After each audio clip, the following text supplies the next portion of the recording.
Di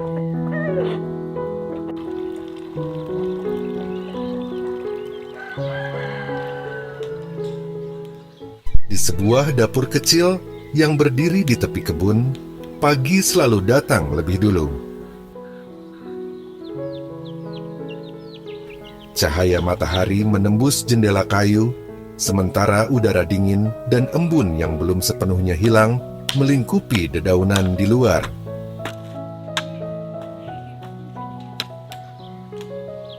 Di tempat seperti inilah, buah-buahan segar tak pernah terbuang sia-sia.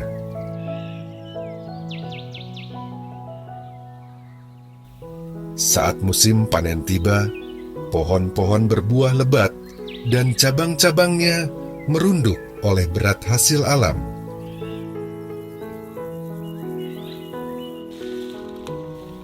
Buah apel, pir, stroberi, dan buah plum semua dipetik satu persatu, diperiksa dengan hati-hati dan tidak terburu-buru.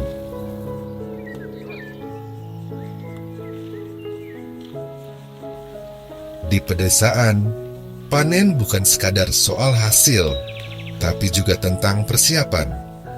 Mereka tahu musim tak selalu ramah. Suatu hari kebun akan sunyi, tanah akan dingin, dan pohon-pohon hanya menyisakan ranting kosong.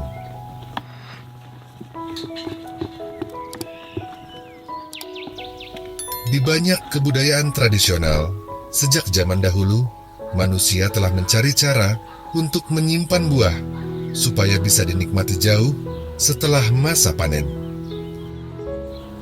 Tradisi ini sangat tua dan bersifat lintas budaya. Dari Eropa Timur hingga wilayah Asia, olahan buah rebus manis menjadi cara aman untuk memperpanjang umur simpan buah tanpa lemari pendingin.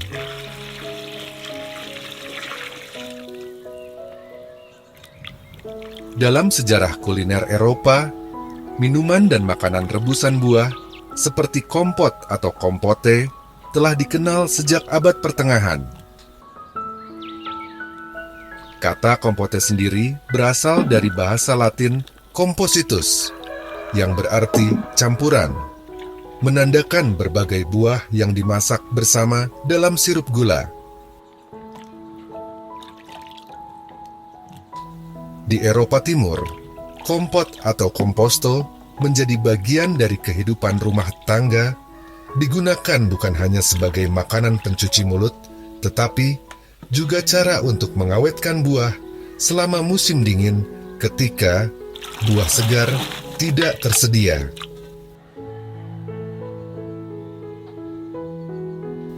Di beberapa wilayah Rusia, sebelum abad ke-18, dikenal minuman buah tradisional yang disebut usvar, yang kemudian berkembang menjadi bentuk kompot yang lebih sederhana dan lebih mudah dibuat. Secara ilmiah, ada alasan kuat di balik metode ini. Proses memasak buah dalam air dengan tambahan gula tinggi bukan hanya mengubah rasa, melainkan juga membantu menghambat pertumbuhan mikroba yang merusak makanan. Dalam ilmu pengolahan pangan, gula bersifat higroskopis. Ia menarik air dari buah dan lingkungan sekitarnya, serta mengikatnya, sehingga mengurangi air bebas yang diperlukan oleh bakteri dan jamur untuk tumbuh. Ketika air terikat oleh gula, mikroorganisme yang menyebabkan pembusukan tidak memiliki cukup air untuk berkembang biak, sehingga produk menjadi lebih stabil dan tahan lama. Selama berabad-abad juga, berkembang pengetahuan tentang bagaimana suhu memengaruhi mikroba. Sebelum penemuan pendinginan modern, orang-orang di seluruh dunia memanfaatkan proses panas untuk menghentikan aktivitas mikroba. Sebuah prinsip yang kemudian menjadi dasar metode seperti pasteurisasi.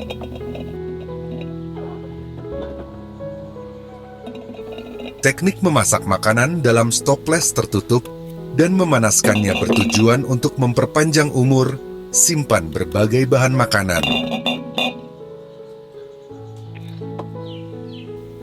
Di dapur desa ini, buah-buahan segar yang dipanen dibersihkan dengan air bersih, dipotong perlahan, dan disusun rapi. Tidak ada buku resep atau takaran pasti.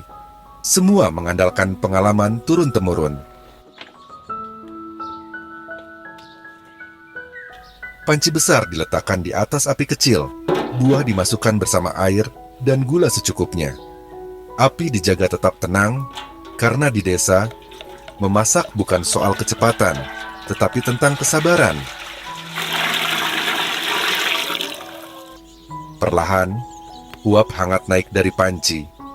Aroma buah menyebar, menyentuh setiap sudut dapur. Waktu terasa lambat, seakan berhenti sejenak. Inilah olahan buah rebus manis tradisional, cara yang telah bertahan dari generasi ke generasi, melintasi benua dan budaya.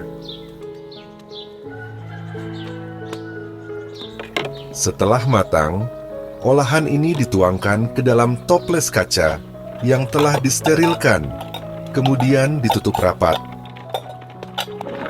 Proses sederhana ini membuat buah bisa bertahan bertahun-tahun tanpa pendinginan, tanpa bahan kimia, tanpa pengawet buatan. Toples-toples itu kemudian disusun rapi, bukan hanya sebagai makanan, tetapi juga sebagai cadangan, kenangan, dan simpanan kenangan musim panen.